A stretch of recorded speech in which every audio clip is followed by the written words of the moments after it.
Hi, this is Ted Kelly with Ted's Hospitality Minute. I want to talk a little bit about recent events. With the advent of the George Floyd, uh, Breonna Taylor, Elijah McClain tragedies, there's a new focus on how we include and how we interact with each other. Um, I think what it really brings us back to is how do we look at those senseless killings, senseless deaths, and try to bring about a catalyst for real change? Can we first agree that A, there is a fundamental problem?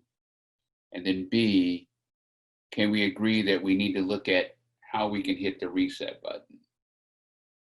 I think as we go through this, I think we start to see the elements, the components of things that have been misaligned for a while that just were never brought back in check.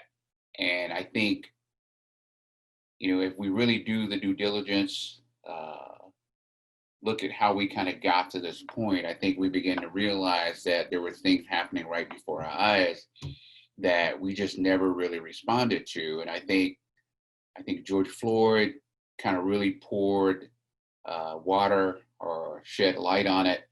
And there were folks that really got sideways and decided that, hey, we've got to make some noise about this, which is where I really appreciate the Black Lives Matter movement, because it's a movement of protest, nonviolent protest.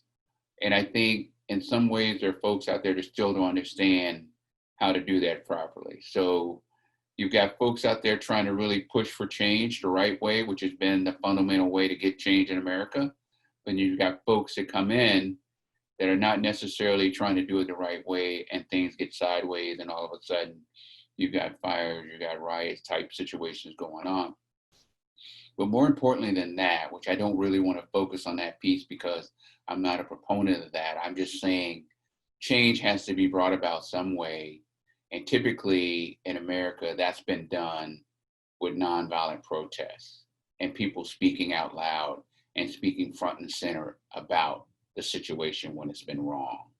So I want to be a part of that change. And I'm hoping that you want to be a part of that change.